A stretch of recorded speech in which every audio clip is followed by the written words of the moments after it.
This is Brick Recap of a few animated weirdos who experience crazy adventures and also an existential nightmare.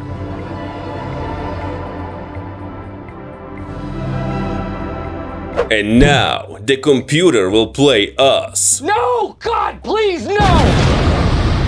Somewhere in 2011, we go straight up the Amazing 10's ass, where the jaw-faced Kane who runs the place introduces the participants in the fun, when a confused clown pops up, claiming she got here by putting on some weird headset which she can't get off. You think that's alcohol I'm breathing?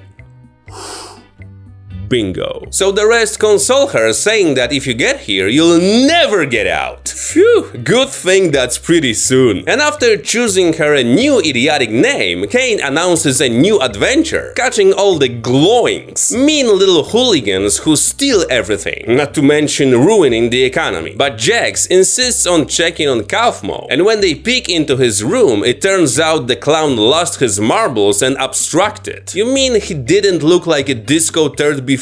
And now he grabs Ragatha and punches her with the corridor, infecting her with glitchosis, which Pomni catches too. And when the stinker falls out, Map Agatha insists on finding Kane because he can fix everything. No, only Kane can do that. So Clownette visits all the wacky rooms looking for the ringleader, until she sees an alleged exit door from the circus, and wandering through some back rooms, she finds some old pissed and crapped on computer. Oh, I wouldn't even launch Doom on it. When Jax and company discovered the glowings and their old lady's nest, didn't she star in Tim Burton movies? Who Turdo suddenly falls onto and mercilessly slaps like a bitch.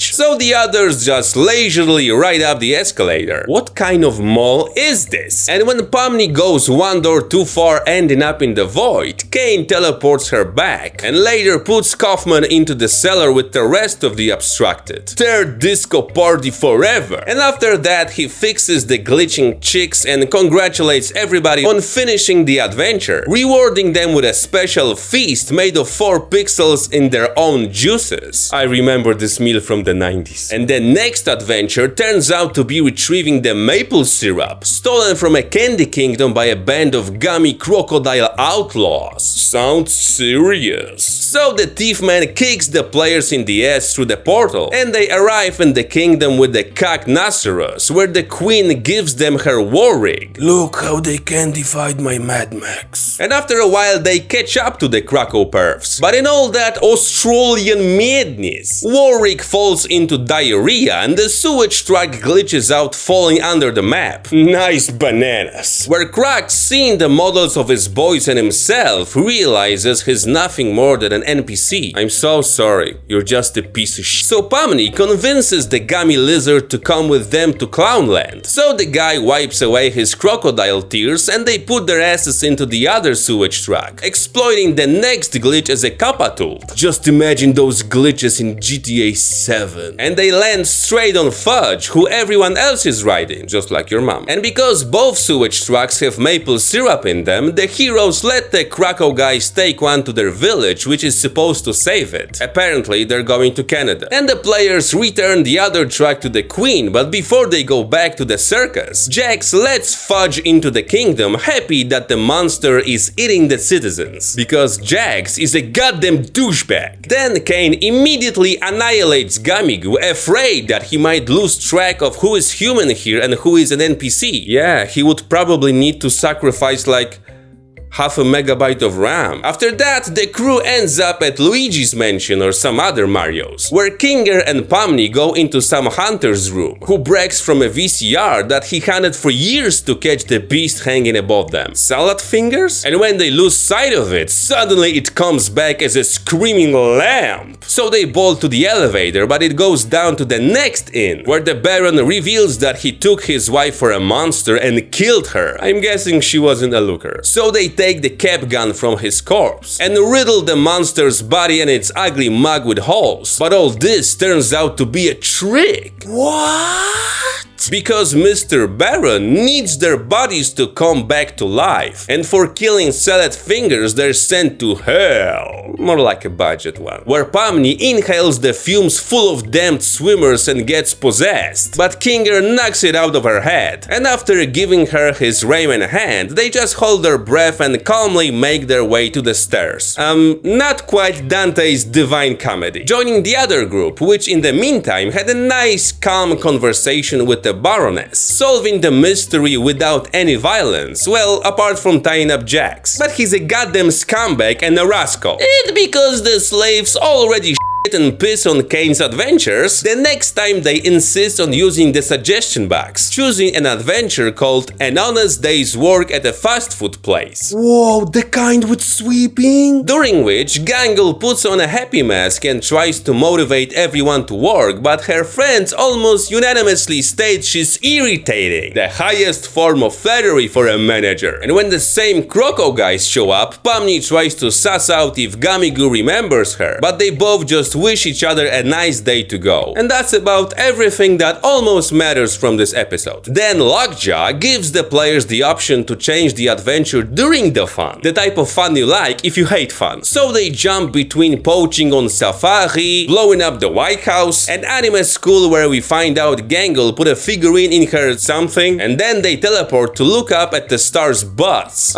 Probably there. Where Cocaine is terrified that the players are having a better time on their own adventures than on his. So he announces an intermission during which he manipulates everyone, making a music video out of them. Everything good up there in the processor? And then the weirdos go to a bar according to Zubul's suggestion, who was a bartender. And Pomni reveals she's 25 and was an accountant at a supermarket. Yeah, probably at Trader Clown's. Whereas Ragatha comes from a wealthy family that even owns horses. And her mother was a mean bitch who always berated her. Finally, a heartwarming story. Then bored Coco suddenly sends everyone to play softball against their evil clones. And they play a senseless match without any meaning, kind of like most of the series. After which, Kane comes up with a trust game, but Jax suddenly ruins it by immediately killing Ragatha. So the ringleader says screw it, and tells them to pair up and shoot each other. Ugh, pairing up is the worst. And Jax and Pomni turn out to be the best at efficiently killing their friends. Cool. But when Clownette thinks they're besties now, Ajax firmly assures her that they haven't bonded at all in this episode, and he's just a mean dick who likes to hurt people. You gotta give him that. Then in the 7th episode, it finally gets interesting, because Pomni stumbles upon an NPC who claims he's not an NPC and knows a way to escape the Clownverse and go back to the real world, where you'll become a real boy. So the crew follows Pinocchio to the Chinese room where Kane is not supposed to snoop, and Woody explains he's one of the programmers who built this place. How did you type on a keyboard with those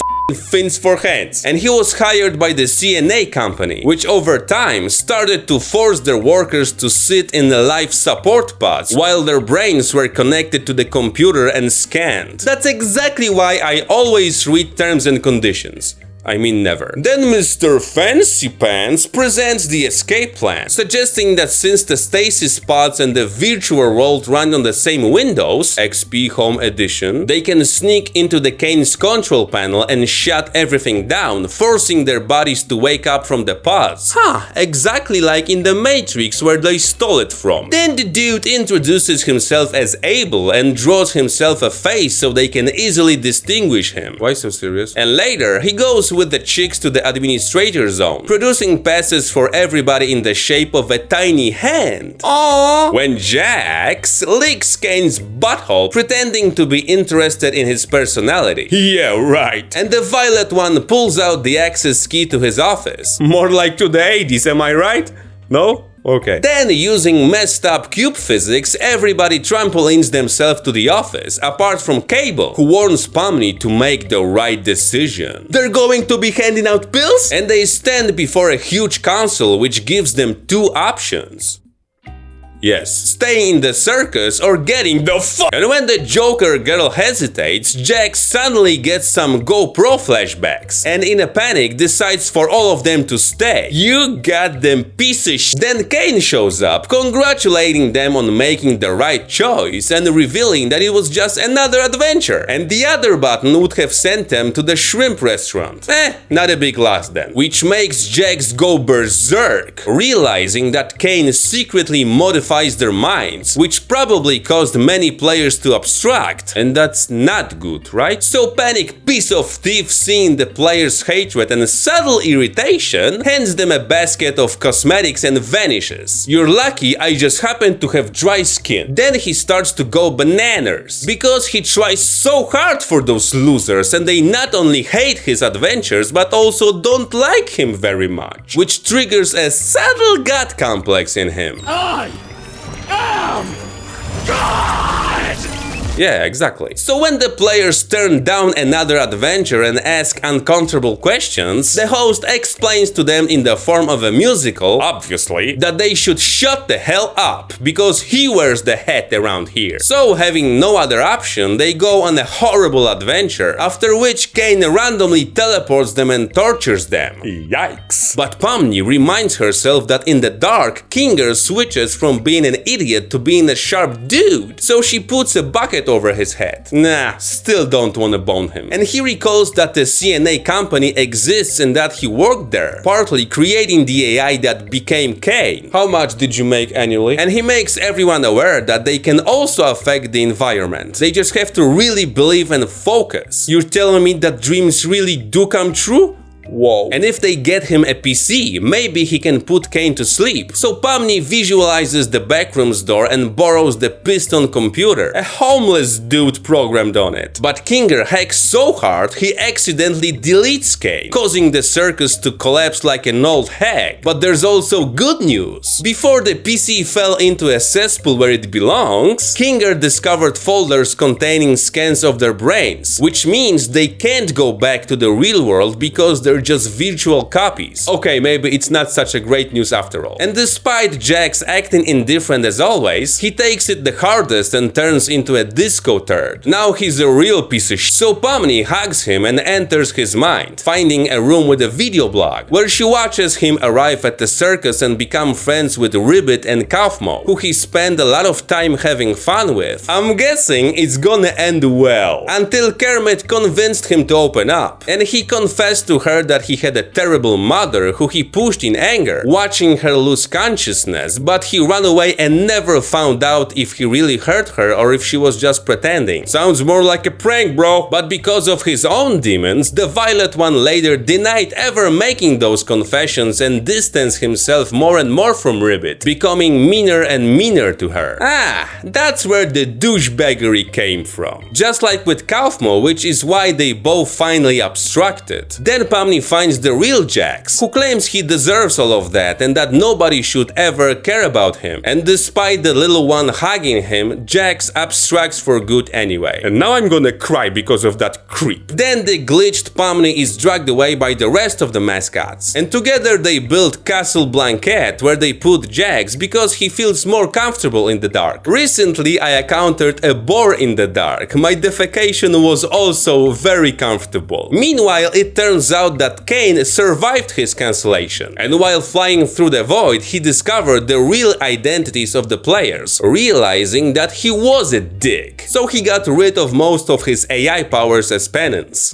Amen. Then he comes back to the circus, and after fixing Pomni, crushed like ice in a mojito, he announces that he wants to give control to the monkeys, because he finally realized his circus but not his monkeys, and shows them a PowerPoint presentation with profiles of their originals, explaining that Pomni is still an accountant and spends more time with friends, Ragata is a real estate agent and has lots of new friends. Sure, rub it in my face, you have friends. Gangle uploads her own comics online, Zubul opened a popular bar, Kinger is still happily married, although he lost his wife in the circus because she abstracted. But I didn't mention it because It's too soon. And Jax, after being a homeless bum, started to put his life on track and moved in with friends, often going out with them to Zubul's bar. Even a homeless guy has a social life. Then Cancun and the plebeians transformed Clown World into a better place for everyone, with the ringleader becoming part of the crew. And after the credits, all the originals haul their asses onto a public bus.